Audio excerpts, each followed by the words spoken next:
So we'll see how it goes. Pro Tem, do you have any introductions you'd like to make? Yeah, I'd like to acknowledge Jeremiah from Congressman Gozar's office for being here. Thank you. I'd like to acknowledge Kendall Jaspers from the Prescott Downtown Partnership. Thank you for being here, Kendall. Okay, thank you. Invocation today would be by Father Ralph Berg, Sacred Heart Roman Catholic Church, followed by the Pledge of Allegiance led by Councilman Chiska. Our invocation this evening is from the Red Cloud Indian Reservation in South Dakota. Please bow your heads. O Great Spirit, whose voice we hear in the winds and whose breath gives life to all the world, hear us. We are small and weak. We need your strength and wisdom. Let us walk in beauty and make our eyes ever behold the red and purple sunset. Make our hands respect the things you have made, and our ears sharp to hear your voice. Make us wise so that we may understand the things you have taught our people. Let us learn the lessons you have taught in every leaf and rock. We seek strength, not to be greater than others, but to fight our greatest enemy, ourselves. Make us always ready to come to you with clean hands and straight eyes, so that when life fades as the fading sunset, our spirit may come to you without shame.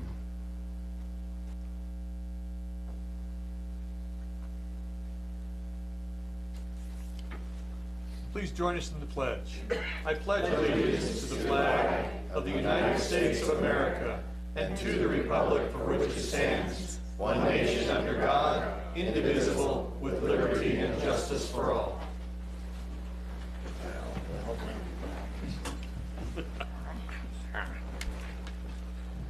City Manager, do you have any announcements? I have no public announcements, Mayor. Okay, thank you. I'll We'll start with our first presentation. do roll call first.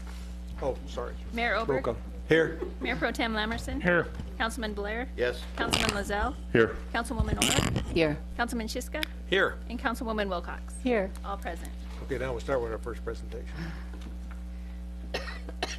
So presentation, update by Congressman Paul Gosar's office regarding federal issues presented by Jeremiah Cota. All right, well, thank you, Mayor and Council, for having me this evening. Just to give you a little brief update, the Congressman asked me to just kind of update you on some issues that he's currently working on, federal legislation, and I'm just going to go through this really quick. So we'll just start off. So a few items that the Congressman is currently working on. Part of it is, as you can see from the slide, executive monument designation, Clean Power Plan, Operation Choke Point, and the Cottonwood Land Exchange, and I'll just go through those here. The first one is basically the Congressman is doing everything he can to protect local communities from executive overreach, and part of that is happening through national monument designation. Basically, since the Obama administration has been in, over 3 million acres of land have gone into this type of designation. So there are ways that that's happening, and the Congressman is looking into how to prevent that from happening, basically. So one of the ways that this is really used, especially by this administration, is the Antiquities Act. And one of the things that the Congressman is trying to do to counteract that is called HR 3946. And that's kind of the one thing where it's the Grand Canyon Watershed Act, which would actually lock up over 1.7 million acres up near Grand Canyon. So the Congressman is pushing this legislation through. Another item that the Congressman is definitely concerned about, and I know at least here in Arizona, is the Clean Power Plan. This is just basically the Environmental Protection Agency's war on coal, if you want to call it that. Basically, just putting more regulations and more burdens on businesses and putting in, it's costing jobs, and it is costing $600 billion here. So the U.S. Chamber Commerce Institute estimates that this is actually causing greater harm. It's actually only reducing about 1.8% in global carbon dioxide emissions, so it doesn't seem to be as effective.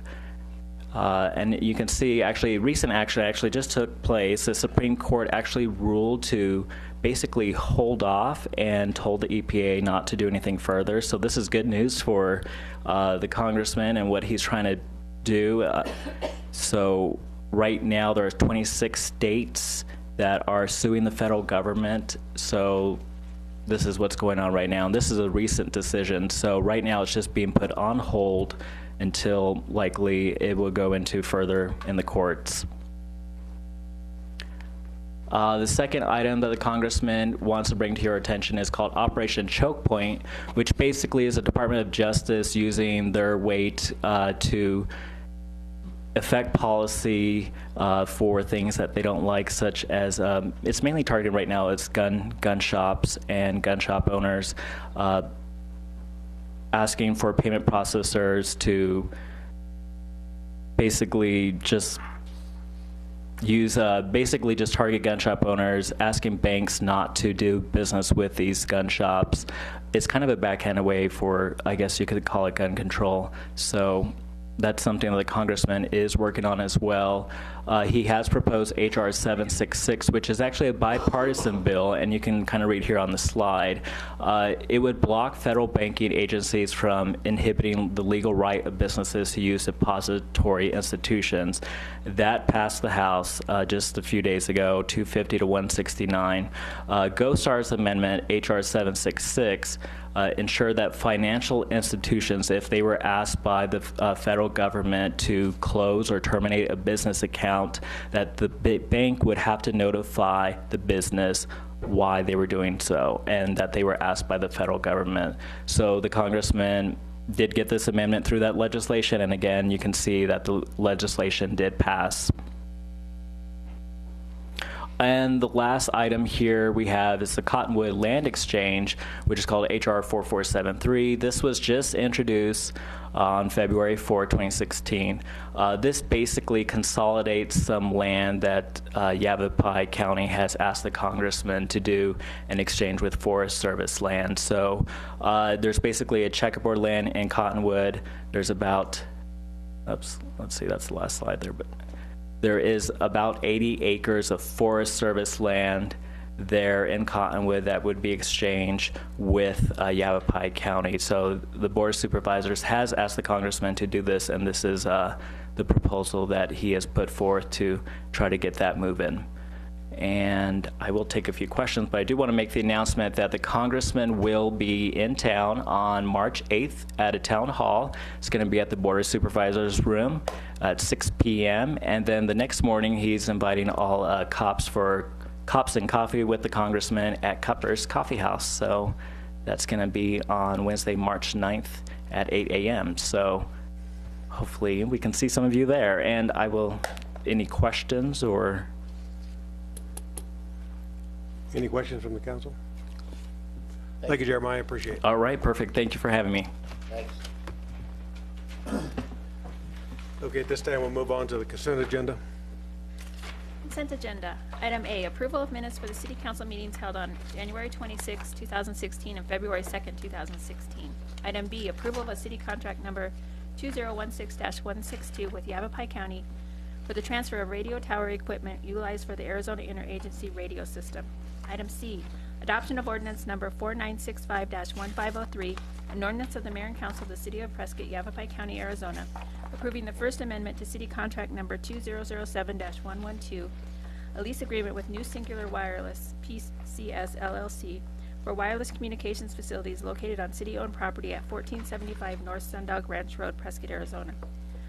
Item D, approval of purchase of one each Townmaster T40 heavy-duty equipment tilt trailer from Titan Machinery, Phoenix, Arizona, using HVAC contract number TR11-14, pricing in the total amount of $24,836.28. City contract number 2016-142, Streets and Open Space Fund. Item E, approval of purchase of one each Townmaster T40 heavy-duty equipment trailer from the Titan Machinery, Phoenix, Arizona, using HGAC contract number TR11-14, pricing in the total amount of $18,803.82, city contract number 2016-141 wastewater fund. Item F, approval of purchase of one each Dosen portable air compressor from Ditch Witch of Arizona, Phoenix, Arizona, using National Joint Powers Alliance contract number 052015-CEC pricing in the total amount of $21,865.45. City contract number 2016-120, Streets and Open Space Fund. Item G, adoption of resolution number 4318-1527, approving an intergovernmental agreement with the City of Phoenix Police Department for the Arizona Internet Crimes Against Children Task Force and acceptance of $5,000 in reimbursed grant funds for training and/or equipment. City contract number 2016-168. And item H, approval of 1 year extension of city contract number 2012-131 for the hauling and disposal of biosolids from the airport and Sundog wastewater treatment plants with D&K Farming Enterprises LLC, an amount not to exceed $250,000 wastewater fund. Okay, do I have a motion? Mayor, I'll make the motion. If there's no discussion at all from the council, I move to approve consent agenda items 1A through 1H. Second. We have a motion and a second vote, please.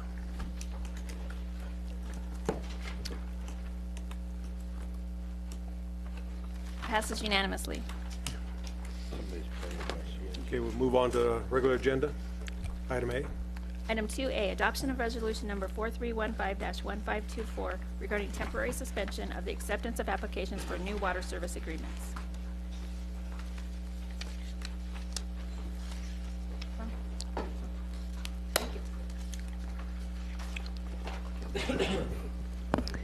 Good evening, Mayor Oberg and council members. I am Leslie Grazer, the city's water resource manager.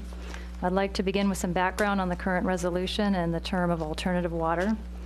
Alternative water is a supply within the city's water portfolio that is not groundwater, such as surface water, reclaimed and imported supplies.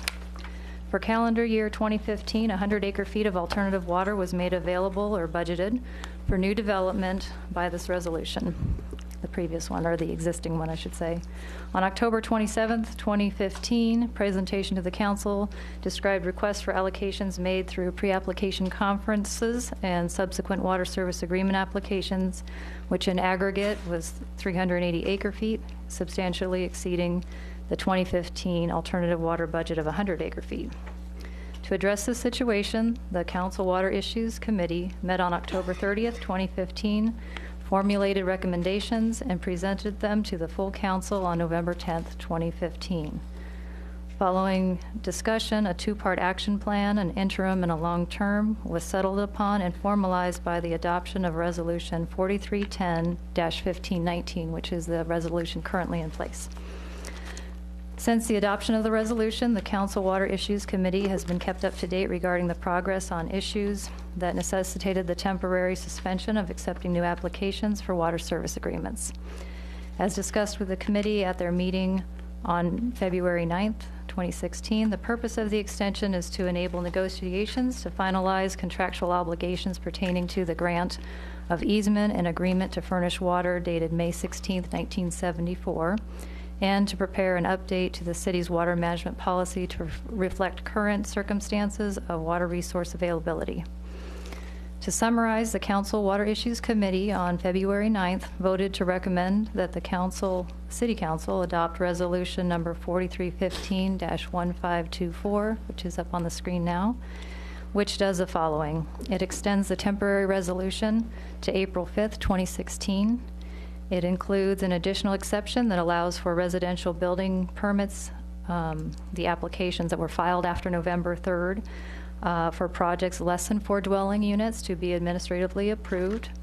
And then, unless otherwise modified by Resolution 4515-1524, the provisions of the prior resolution remain in effect. So there was a set of exceptions that allowed certain things to continue to move through, and those will remain in effect. If there are any questions, I'd be happy to assist you with them. Councilman Blair. One real quick, Leslie, if you would, please, Section 1, Item A, where it states that less than 4 dwelling units that somebody may come forward with may proceed and be approved if all other requirements are satisfied. what will those other requirements be that need to be satisfied before water approval? Zoning and, I would assume. Well, for those applications, it's generally been we have a building permit in place, or in rare circumstances, they'd have to go to planning and zoning. Those are the only two items. Okay, thank you. Councilwoman Wilcox. Well, Leslie, just to be clear, in Exhibit A, there was a list of applications. So what exception 1A means is that any of those applications that are more than 4 dwelling units would be held in suspension. Up here. So this was part of Exhibit A, and we only had a handful of folks that met the exception. Otherwise, you are a project larger than 4 units or 4 units or more, and the suspension remained in place unless you're a CVID-related IGA contract holder or something to that effect. Okay. And so by April 5th, we would expect to be presented with a policy to move forward? I believe it would be a resolution that opens up the, lifts the suspension and has a policy that the council can view Okay. and adopt, All right. Thank you. potentially. Councilman Blair. Well, one more clarification, if I could, Leslie. Not on this list, there's some confusion. If I were a homeowner and had a lot in the city of Prescott and I needed alternate water, I wouldn't have to be on this list if it was just for one residential lot, would I? That's the exception that's being put in place with this new resolution, is to move those forward. That is administratively approved if I have a building permit. Right. Thank you. Any other comments from the council? Any comments from the public? We do have a motion. Mayor, I move to adopt resolution number 4315-1524. Second. We have a motion, second vote, please. Passes unanimously. Okay, item B. Item 2B, approval of Cindy contract number 2016-160 for household hazardous waste disposal services with Stericycle Incorporated using pricing from City of Scottsdale contract number 14RP-017 in the estimated amount of $70,000, solid waste fund. Good evening, Mayor and Council. In order to provide safe disposal options for household hazardous waste for the residents of Prescott, the city has been holding an annual household hazardous waste event. This year's event is scheduled for Sunday, March 20th from 8 o'clock to noon at the transfer station at 2800 Sundog Ranch Road. What items that are considered household hazardous waste include such things as oil-based paint, paint thinners, Freon cleaners, motor oil batteries, tires, and the like. This service will be offered at no additional cost to participating City of Prescott residents. Event personnel will be checking for IDs and verifying residency through driver's licenses, city water bills, or other state-issued identification. A change this year affecting the event is that we're no longer going to be accepting latex paint. It's truly not a household hazardous waste. There's other ways to dispose of it, and the Solid Waste Division has a campaign underway at present to let residents know that they're not to bring the latex paint to the event, and we've given them alternative ways to dispose of that material. It's very expensive for us to collect it at the event, so we've decided to not take it going forward. We do have cooperating agencies with agreements with Dewey Humboldt, Prescott Valley, Chino Valley, and Yavapai County, and as of today, they still have not taken us up on attending the event this year. And we do have funding of about $70,000 budgeted in the Solid Waste Fund for this event this year, and if you have any questions, I'll be glad to answer them. Any questions, comments from the council? Just one, Mayor. I think if I remember right, last year it was 63,000, so obviously some things cost a little bit more now. We're estimating, yes, Councilman. Last year, I can't remember if the original item was for 63. We did have to come back for additional authorization last year because it was a big event. Yes. Okay.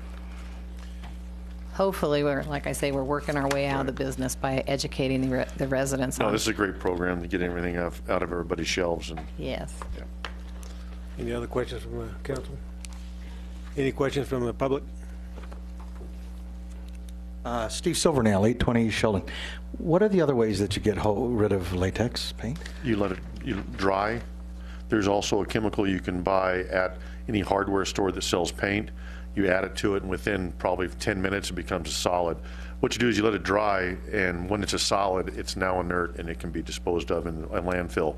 It's that liquid state that they don't like. Okay, thanks. Any other questions, comments from the public? Do I have a motion? I move to approve contract number 2016-160. Second. Okay, a motion and a second. Vote, please. Passes unanimously. Thank you. Item C. Item 2C, request by Dorn Homes for approval of temporary rock crushing within the Pinnacle 4 subdivision.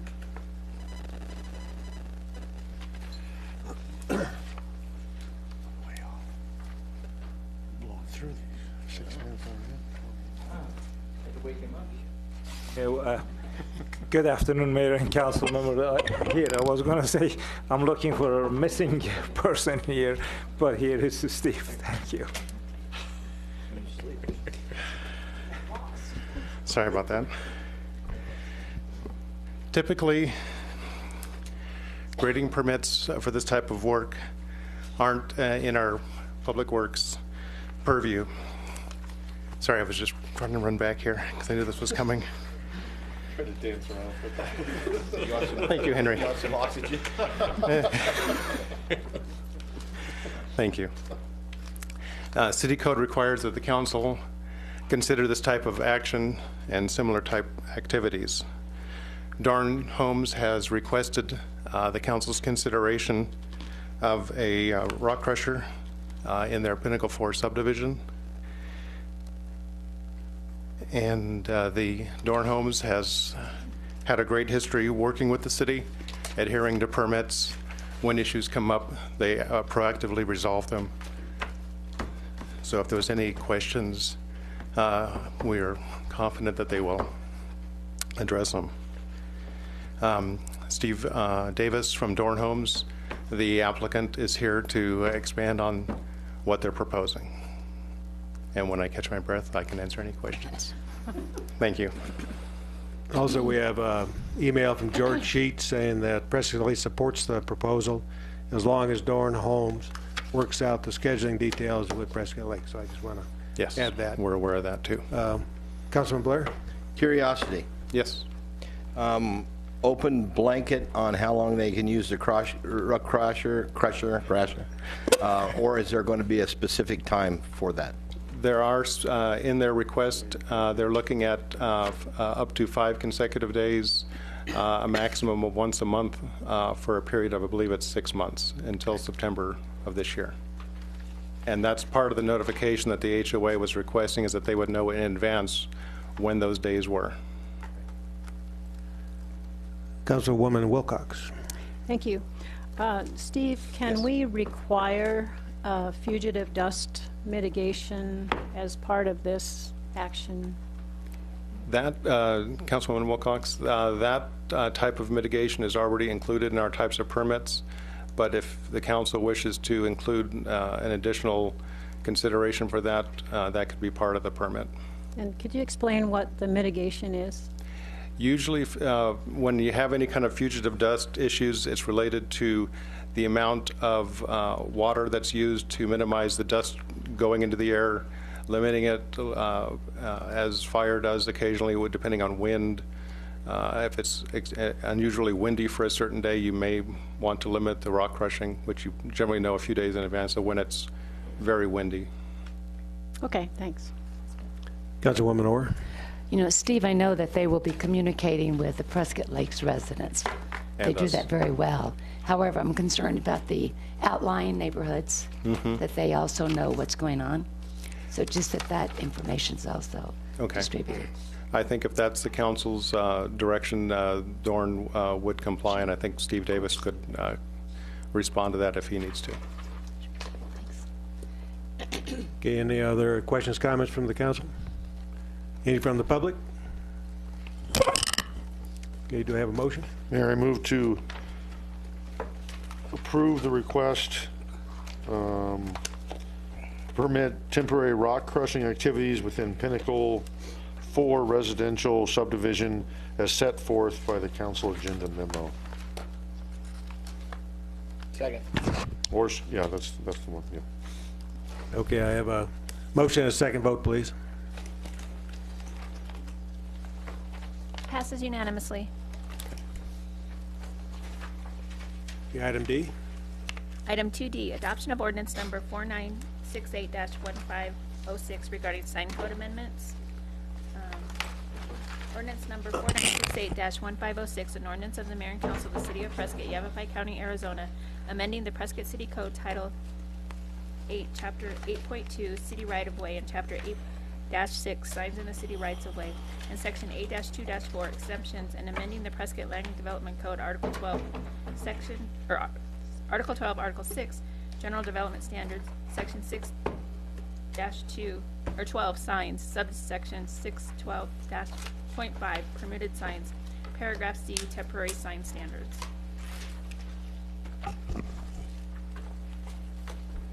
Mayor and Council, since it's almost not even 6 o'clock, I'll just take my hour and be brief. I'm just kidding. No, I think that quite to the contrary. I think that we've had a number of discussions on this issue, and so what we've brought back for the council, based on the last meeting and the direction from the last meeting, are really two versions of an ordinance dealing with temporary signs in the right-of-way. One version bans or prohibits signs in the right-of-way, all temporary signs in the right-of-way, and the only, I guess, decision that we're looking for, if the council wants to go in that direction, is if the council wants a delayed effective date, or if you want to have it go into effect on the normal course, which is 30 days. The second version would create an exception to that total prohibition, and would allow, at least under the current draft, would allow for A-frame type signs or sandwich board signs, I guess they're referred to, in the downtown business area. And let me go to this map shows, again, under the current language, what the downtown business area, this would be the exception area under the current language of the code. If the council were to allow for the A-frame type signs or allow for that exception. And again, these signs, the message or the content would not be regulated, but what the code would do is look like this.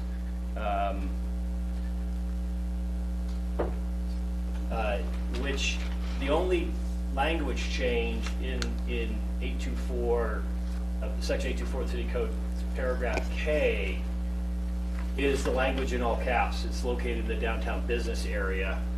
All of the other restrictions are currently in place and would remain in effect, so that the height and width would be 50 by 30 or no bigger than 50 by 31. They must be kept in good condition. They could only be placed on the sidewalk when the business is actually open to the public, and it has to be at least 40 feet of unobstructed travel on the sidewalk, and so on and so forth. So if the council chooses to go in, create that exception or allow for that exception to remain, all of the sort of rules and regulations which are content neutral would remain in effect.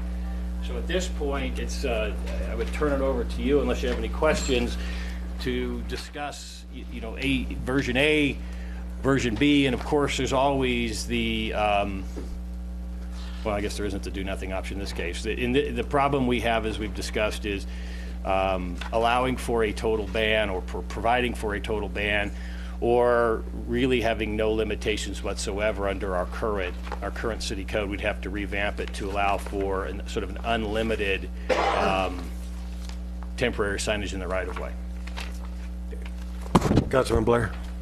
Yeah, I've been up here long enough that over the many years, I was a little concerned when I read the ordinance to see that bus benches and advertising on bus benches were to go away. I disagree with that. And the reason why I disagree with that is because when we have somebody that provides service to the community, one of the only ways that he can make money is by providing advertisements on those benches to operate the system. So is there any way to make an exemption? And this had come up before with bus benches in the right-of-way and the old ordinance we had that allowed for signage. Is the reason why that's back in there now is because of this lawsuit? No, in fact, it was in a number of iterations ago of this ordinance. There was the discussion of whether to allow for bus benches in the right-of-way. The current city code, as it reads, allows only the bus operator or the transit operator to place bus benches in the right-of-way. Correct. So if there are multiple public, sort of private public transit type companies, each of those would then be allowed to place bus benches at the bus stops that are designated, but they all have to be approved by the city engineer. And I think my sort of discussion with Public Works is that historically that's never happened. They just sort of been placed randomly at these various bus stops, whether they're actually active bus stops or not. And then as you recall, there was the discussion or a draft version that said, well, do you want to limit it to the bus operator only or the bus operators only, or do you want to put it out for a public bid, which essentially any sign company, whether it's Clear Channel or whomever, could come in and the highest bidder and bid for the right to place bus benches at what are designated by the city as bus stops, where one or more private public transit type companies could use, but then the city would have a revenue source from that bidder, and that bidder, the successful bidder, would have to meet all of those requirements in terms of upkeep and maintenance and good condition and insurance and those kinds of things. But the direction that I've received from this council was to take that out. So that's why we've removed that altogether, the bus bench exception altogether, to essentially, because I think my recollection was that there was a concern that it was sort of cluttered, and that these signs or these benches weren't really at legitimate bus stops. So I think that was part of the discussion. So we removed it based on the essentially direction from the council. Well, I think before we do that, I think we need to see if we have a legitimate bus service and legitimate bus stops that actively would have legitimate signage on those bus benches to help that company provide the service to our community. And I don't know that we've had that. Councilwoman Wilcox. Oh, thank you. It's my day to stump the attorney. On version B, if we allow sandwich signs on the sidewalk, as I read this, they have to be in connection with a business that is a continuing basis at a permanent location. Right. But we can't regulate content. So aren't we in a de facto way regulating content? No, I think it's tied. The way the current code reads, there has to be an adjacent business to where this sign goes. In other words, the sign has to be tied, not the message, but the physical sign has to be tied to some permanent, the way the continuing or permanent business versus, say, an e-company that would simply put a sign out. Well, what's to prevent a business from putting out, vote for Bernie Sanders for president Nothing. sign? Okay. Nothing. I mean, All right. the example was, you could put a drink beer sign out. You could put a vote for someone sign out. But there's one sign meeting the physical requirements or the physical, that the message would be up to the owner of or the operator of the business to put on that sign, whether it's changeable or not. And my read of the current code is that for instance, the Bradford Court, am I saying that? Bashford Court, my bad, sorry, would have one sign for the building, not 12 signs or 15 signs because there are 15 businesses inside. So we're trying to obviously reduce the clutter, and that would create all kinds of other obstructions too. So it's tied to a building or that, and that's how the code currently reads. The only difference in this amendment is that it would limit it geographically to the downtown business area, which I think we've talked about before. The reason there's a planning reason for that, and that is that that's more of a pedestrian-oriented area versus, say, on Gurley or Sheldon Street, which are more vehicle or car-oriented areas where you do see those kinds of signs, or out on Willow Creek Road or something like that. So it's sort of a planning. If you want to leave this as an option, the reason that staff suggested downtown was that it's because these signs are pedestrian oriented. But certainly you could create a citywide exception with the same limitations. I think we also agreed that there was not the setback advantage downtown, that, as you come from that center of town where, newer codes came into effect where there are setbacks and people can see their signs, or downtown, you've got to walk in the street to see what business that is. Well, I think the assumption is that the sandwich board sign would somehow advertise the business inside the permanent location. But you're saying that doesn't necessarily have to be true. No, certainly the message can be whatever the business, the attached business or adjacent business chooses it to be.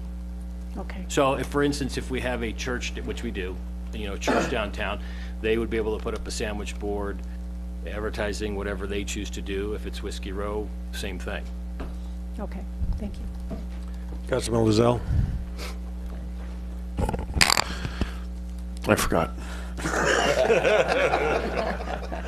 Councilwoman Orr. I just would like to express my support for version B, as I did when we originally talked about this. But I think Councilman Blair brings up a good point about the bus stops and the benches and advertising, because I've had several people come to me and say, we need transportation, we need public transportation. And I know that those bus stop signs help pay for that transportation. So I don't know if that's something that can be added later, or is it something, John, that we'd have to do today? Can we approve version B with the sandwich boards for downtown, and then later talk about what we might be able to do for public transport? Well, certainly, if the council wanted to add some form of allowance for bus bench and bus bench advertising, I would be reluctant to try and draft it as we speak, because it was a fairly extensive change. And then I'd also sort of want direction about, do you want to leave it in its current form? Do you want to have a highest bidder? Or is because in this current form, like I said, it is tied to, or it limits it to an operator. But that being said, if the council were to adopt an ordinance tonight, you can always go ahead and amend the code later to add it back in as a form of message, a bench that has an ad on it without limiting the content. Thank you. Councilman Shiska. Thank you. I agree with Councilman Orr and her observations and her agreement with Councilman Blair. My question is, okay, so we do this today. We say Alakazam, all of a sudden no signs except for downtown and their sandwich signs. How do we enforce that? I think, Councilman, just like we would enforce any of our city code regulations, it would involve code enforcement. I think, before that, and I think if, Chief Monahan were here, or when they talk about law enforcement, oftentimes they talk about education, they talk about planning and preparing people to work within a new law, for instance. So we've done this before, where we've made some fairly significant changes to city code, and usually or oftentimes there's a delayed effective date so that the city can go and sort of educate people about this. And once the ordinance takes effect, there is discretion, within code enforcement to warn, to remove a sign, to remove it and deliver it back if there's an address on it, for instance. If it's a garage sale. I mean, I think someone maybe sort of jokingly said that, code enforcement is going in and arrest grandma for having a garage sale. Well, that's obviously not going to be the case. And probably not likely cite, offenders unless it becomes a continuing problem. I guess my concern is we've got one code enforcement officer, and that's overwhelming to some degree. Understood. Councilman Lozelle? I remembered. I wrote it down so I wouldn't forget. It was on the line of Councilman Stichka, because he reminded me. It was not about how are we going to enforce it, because like every other ordinance we're trying to look at or whatever, it's just, it'll grow or it'll happen one way or the other. My question is, will staff have instructions or guidance that they won't go yanking these sandwich boards, some of them cost $120 just for these plastic ones. So they just don't show up and just start taking them. There's an educational period that we let the businesses know. And I certainly think that management can direct, the department, the police department, code enforcement division to go at a certain speed or take a certain tact. With any type of enforcement or prosecution, there is a significant amount of discretion. That's why if you're going, 55 and a 50, you aren't being pulled over every time and given a ticket. There is that level of discretion. I think if you're going 90 and a 30, you're probably going to get yanked. So if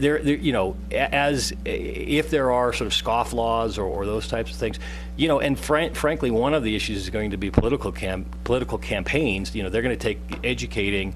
There is a conflicting state law that says municipal employees can't remove the sign or block it, but there's nothing that prohibits cities or towns from making those signs illegal in the right-of-way and citing campaigns. But again, so that's a little bit of a twist in that staff could remove signs but can't remove political signs. And then there's a new bill going forward that says it's limited to primaries and general elections in the November timeframe. And it's very sort of complex. Bottom line is that there is going to be an education necessary for code enforcement and and whomever else, because it may not just be code. It can be because the streets department, if a sign, for instance, temporary sign is blocking a sidewalk or something and it creates an obstruction or an ADA violation, it's not limited to code enforcement going and removing it. The streets department or somebody else could as well. So it's going to take some staff education. I think it's going to take if this goes forward,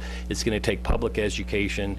And again, management can give staff direction to deal with it at appropriate levels. The flip side of it is there's no limit, and every sign is allowed everywhere on every right-of-way, with this sort of potential for clutter. And I saw the Room Store has a bunch of going out of business signs all over the highway, so nothing's going to stop the Burma Shave signs from coming in if we allow for signs. And I remember those. I don't remember those. I was too young. Councilwoman Orr. Thank you, Mr. Mayor. I think it's really important, John, that we also reiterate that we're talking about public right-of-way. Right.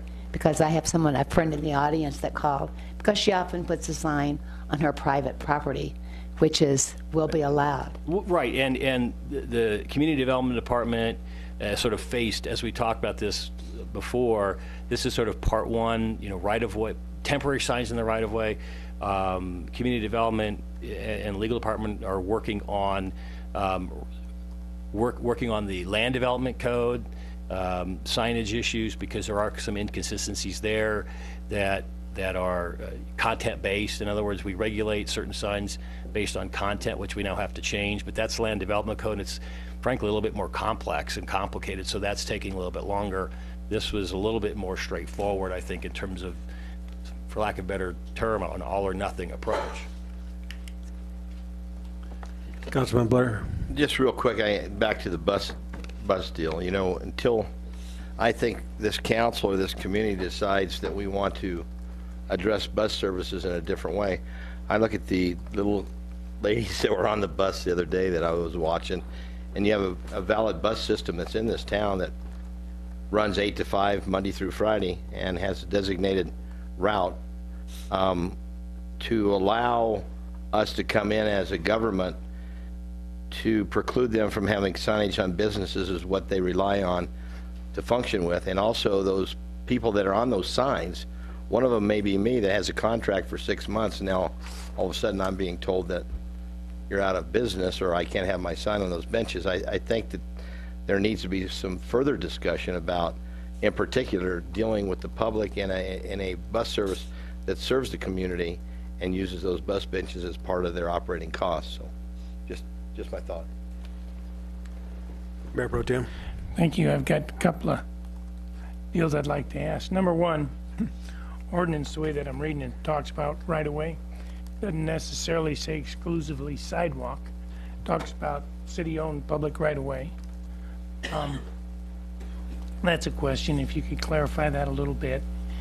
And I don't see where it's exclusively the right of an adjacent business owner or property owner to abscond with the public right-of-way for their own personal agenda. I mean, what would prevent me from going down in front of the Wilcox law firm and putting up vote Donald Trump or something like that?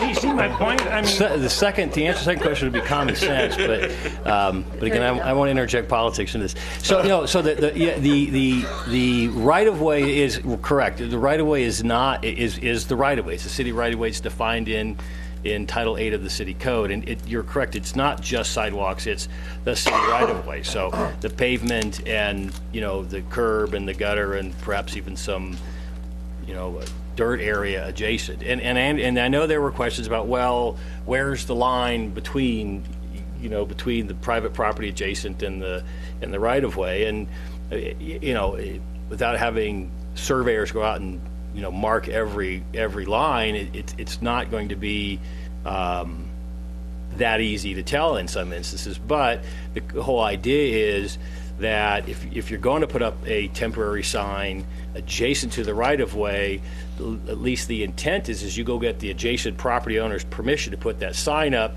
And if you're off by a few inches, I don't think, from an enforcement standpoint, that people aren't going to be taking tape measures out there. But if it's obviously in the right-of-way, like on a sidewalk or that grass strip between the curb and the sidewalk, that's right-of-way, and that's pretty easily seen or designated as right-of-way. So there will be situations where it may be difficult to tell, but again, the idea is if you're going to put up some sort of temporary sign, campaign sign, you get the adjacent property owner's permission. As far as the second question, if sandwich signs are allowed, if the council chooses to go that route, this current code would prevent you from doing that. In other words, you have to, the sign may be outside of a business located in a downtown business area. The business has to conduct business on a continuing basis, and it's the adjacent business open to public. So you can't go out, for instance, and put your sign, 2 blocks down with an arrow, because the code would prohibit that. So that's under the current code. The only difference between this version and the current code is that this is geographically limited to the downtown business area, whereas the current code allows these sandwich signs or A-frame signs everywhere in town. Thank you for your explanation. Any further questions, comments from the council? Okay, I'll open it up to the public. Try and keep your comments brief. Come on up to the podium, please. Easier for you to say than for me to do.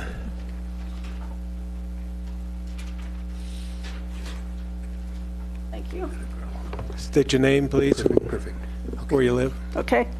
My name is Susan Gerhardt. I've been a resident of Prescott since 2000. I've been legally blind for 10 years. Sandwich board signs are dangerous. you haven't really considered enough of the public safety aspects yet. If I push my white cane through an A-frame sign, I don't know that the sign is there. Signs often fall down if you run into them. Signs also have rough edges, often on the top, that could cause puncture wounds. You don't want to fall on them. They're really very dangerous as well as cluttered. So not just for people who are visually impaired, and a lot of you will also be visually impaired, so it applies to everybody. These accidents don't have to happen. So please consider adding a safety requirement, and consider also the liability aspects. Who pays if there's an accident? What are the sign owner's obligations? What are the city's obligations? Any questions? I have a question for you, ma'am. Yeah. Ma'am, I have a question. I don't know where. I'm sorry. Are there approved ADA sandwich boards? I'm sorry, what are you saying? Are there approved ADA sandwich boards? Do you know of? I believe there are various degrees of ones that are able to stand up and to have enclosures at the bottom. I don't know specifically, but there are certainly very obvious conditions where they're not safe. Thank you. Thank you. Any other comments? Yes, go on down.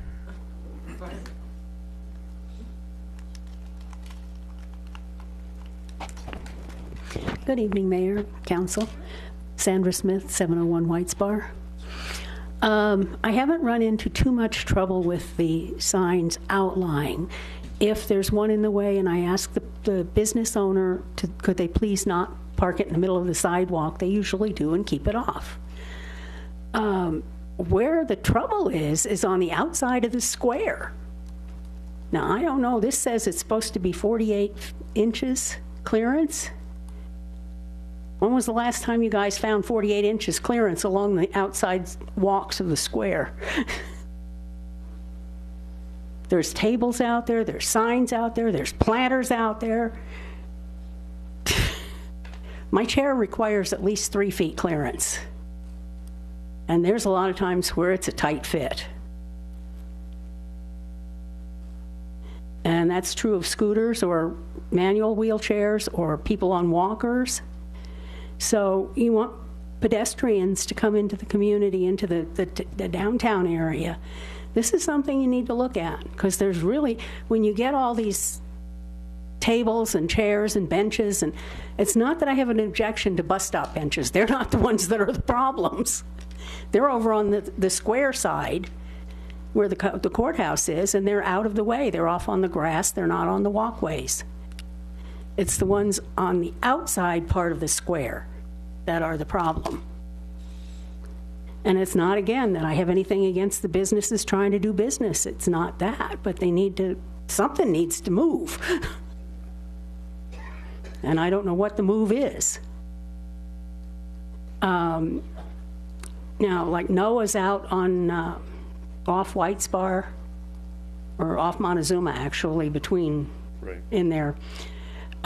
They had their sandwich board out on the sidewalk all the time.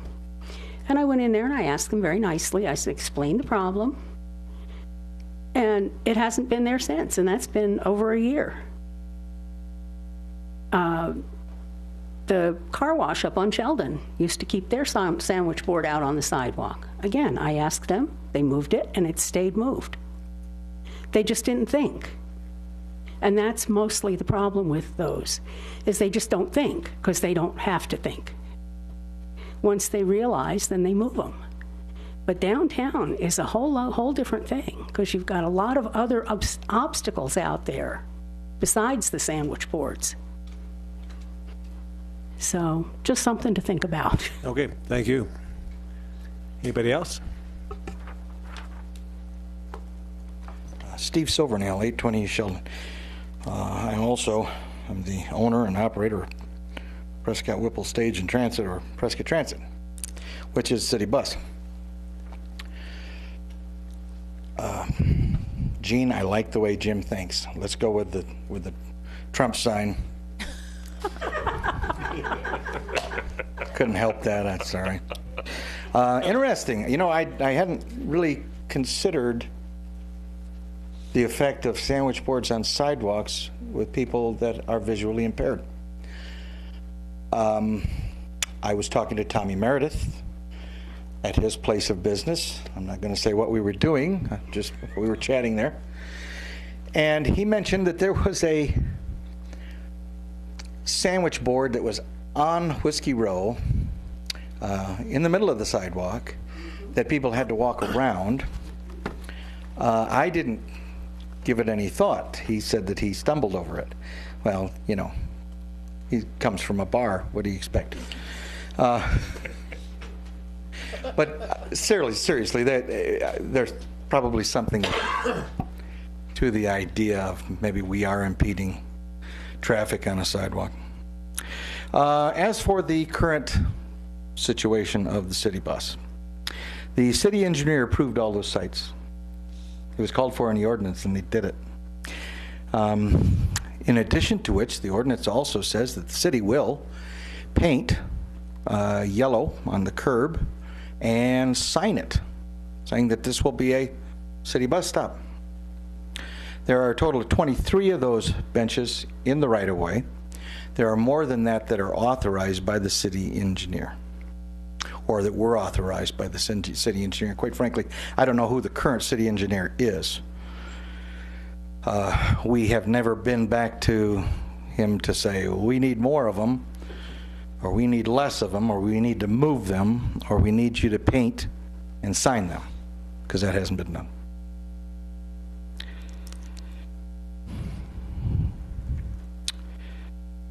I have a question. Are the benches to be removed or just the signs?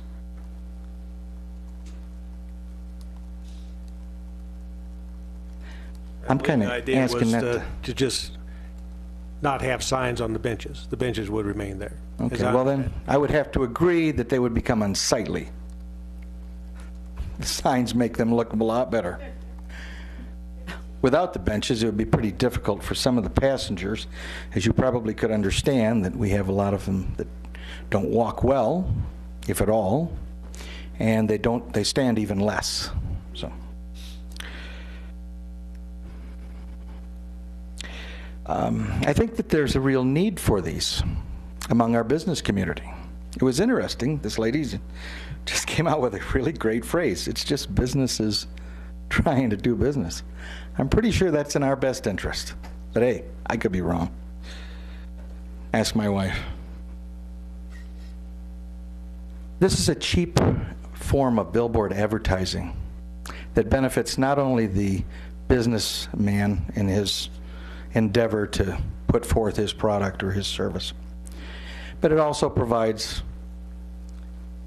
a subsidy, albeit small one, to the service that we provide. Last year, we had $8,600 in revenue from the bus benches.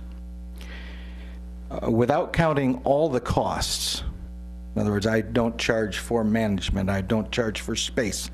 We have a phone, but the bus doesn't pay for the phones. Things that you would normally expect to pay, typical overhead, we don't charge that off to the bus line. And bus line still loses about $27,000. We pay for that. Maybe this is a good idea or a good time that we should talk about the city just writing us a check. Remove the benches or the signs and everything, and we'll just stroke me a check. That'd be great. I think that we've got bigger issues to look at, quite frankly. The bus benches are an integral part of the system. Look at any city, anywhere that has public transportation. You'll find that they not only have bus benches, but they'll have enclosures. And the bigger the city, the nicer the enclosure and the nicer the advertising that's on it, right down to them being lit. Some of them solar powered, which quite frankly I would love to do. You could draw a lot more money for that kind of advertising. If you have any questions of me, I'd be more than happy to answer them. Any questions? Thank you, Steve. Appreciate that. Mayor Pro Tem. Thank you, Harry. I don't have a question of Steve, but I did want to comment. I think it was Miss Gerhardt's comments. It concerns me, being a little bit mobility challenged myself, when you talk about people who are visually impaired or people that are mobility impaired, etc. And I appreciated the comments with regards to liability in public right-of-way as to who's ultimately responsible for the potential damage caused because of somebody's private property being placed in a public right-of-way that impedes somebody from getting to where they want to go or need to go. So that's on my mind as we go through this process of conversation. Thank you. Anybody else from the public, please? Pete Walter, 1970 Acacia Circle, Prescott. I was asked to ask this question by Jeremiah. I have one of my own, but the number one said signs may be only outside of a business located, and it stops at business, and he was wondering if that would also include nonprofits, the Baptist Church being a nonprofit, but it doesn't say that. Does that matter? No, I think the business, meaning any Facility. business or any building out there, whether it's nonprofit, like I said, a church, a bar, they all sort of fall under that business, as opposed to if it's a residence in the downtown area, that would have a limitation. That residence would have a limitation on being able to place a sandwich board type sign in front of the residence on the city sidewalk. So I think it's just generically business in the Okay, any kind of enterprise beyond personal. Okay. Just to give them a shout out, Mike and Kelly at Code Enforcement are the ultimate professionals, and having dealt with them for entire election cycles, I've never ever had anything impolite or anything. They don't trash my signs or anything. One thing I will say though, that they do bring their tape measures and they do measure inches. And so they do their job well, and whatever they tell me, that's what I do. I wanted to mention one thing about benches shortly. Many times I've seen just weary walkers use those benches wherever they are. Many times they're old people working to the stop that they want to get to. But when I come down from Ruth Street, there's benches there. There's benches over. There's just benches. I pass them all the time, and many times I just see weary people sitting on those benches, and after a while they get up and then they start moving again. So they do provide something other than just being a bus stop to the community. So that's really the only thing that triggered on my mind, was seeing these older people many times who can't just walk straight to their destination. Thank you. Thank you. Yes, come on down. Mr. Mayor, members of council, my name is Josh Crothers. I live at 1695 North Deer Trail in Prescott. I own a landscaping company here in town. We have been utilizing the bus bench advertising method at Miller Valley and Fair Street for approximately 2 years now. And I would just ask that you allow business to do some business. I'm a small businessman here in town. This is what feeds my family, and there are very limited public advertising options that one can use at an affordable cost. We chose that one. We waited actually for over 1.5 years for that particular site to become available, and we, in fact, are going to fight tooth and nail on our end of things, of course, legally, to keep it if we can. And so hence the reason for me coming down tonight. So I would just ask for you to think about the small business person here in town.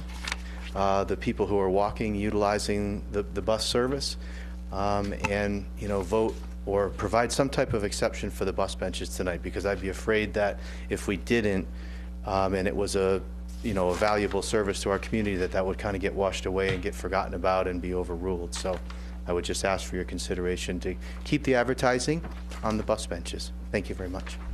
Thank you. Mayor Pro Tem. Thank you, Mayor. I had hoped to solicit a response from the attorney with regards to my last 2 points. Ultimately, who's responsible if by code we allow private property owners to place private property in public right-of-way that place people in harm's way? Is it the city? Is it the property owner that owns the sign? Who's ultimately responsible for potential claims that develop from somebody putting impediments in public right-of-way? Well, Mayor and Council, I think that if you look at the what's posted on the board, it does, you know, subparagraph 5 does have requirements. It talks about you have to have a minimum of 4 feet, 48 inches of unobstructed travel. So if there is a planter box or a light, street light of some sort, and then a sign which would meet the 31-inch wide requirement is placed, but that reduces that unobstructed travel by less than 4 feet, it obviously couldn't go there.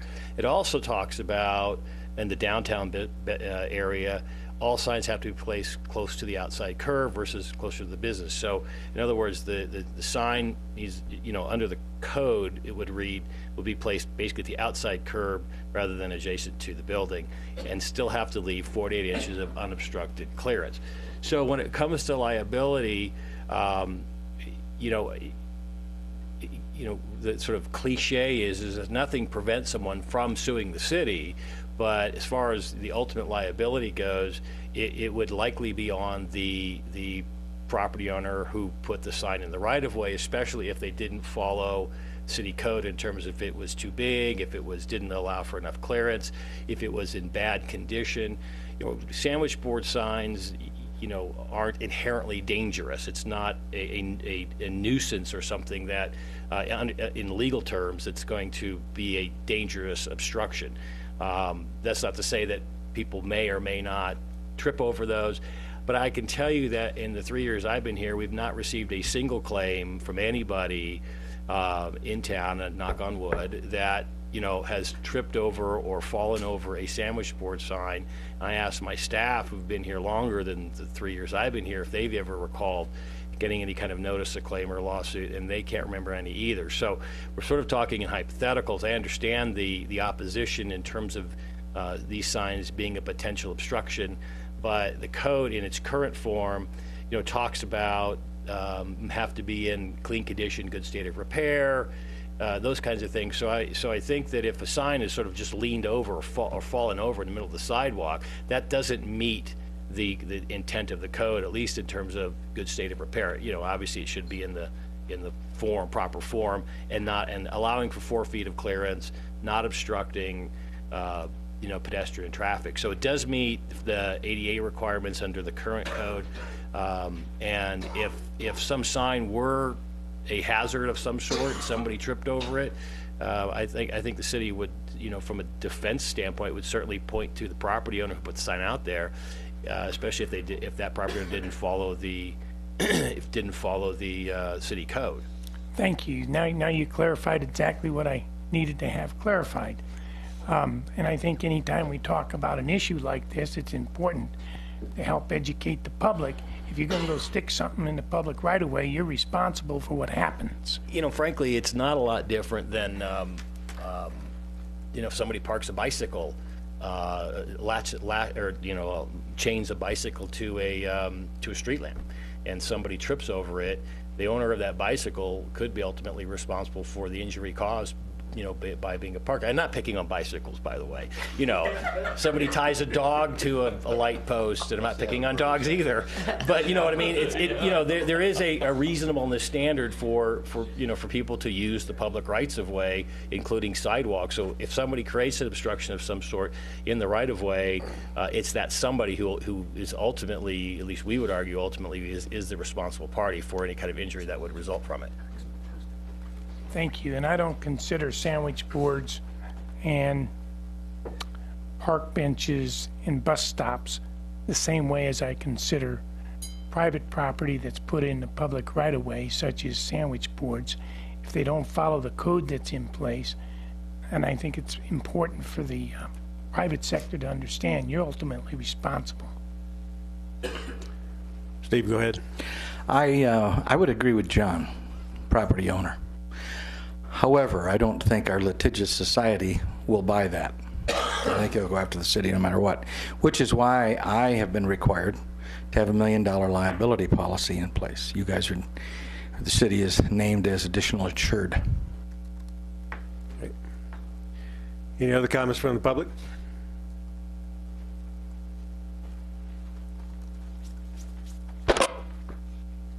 So I'm walking slow today, so I'll try to be fast. The Downtown Partnership took a look at this. You saw our support of sidewalk signs. We think it's part of the character of downtown. I also think, though, it wouldn't be a bad thing, and maybe we can help with this, is make sure everybody understands what good citizenship and how to get these signs out and not cause a hazard for other people. So I think maybe we can help with that. Thank you. Thanks, Kendall. Any other comments from the public?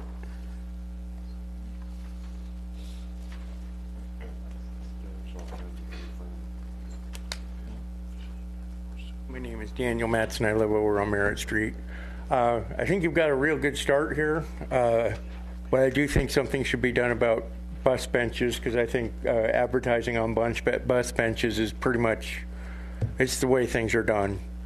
And I don't think that these people should lose that while you guys wait to reapproach it. So personally, I think you should table this until you can put some language in allowing the bus benches to have advertising. Otherwise, if you pass this as it is, you leave these guys in limbo for, I mean, even if you can bring it back in 2 weeks, you'd leave them in limbo. So I would suggest that you instruct the staff to include some language that allows for the exception of bus benches, and certainly along established routes.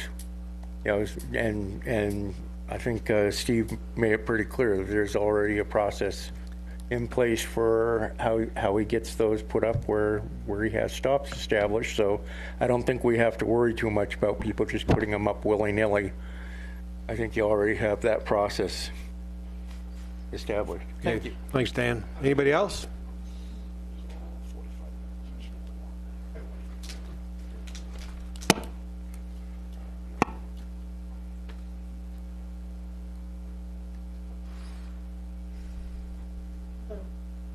Irene Grecky. I live off the Division. I just wanted to agree with him and a few of you up here. I sometimes depend on that bench, and like he said, sometimes I walk just to try to get to the other one so I could rest. But anyway, please don't do that to me or other people that need the bus. Thank you. Any further comments?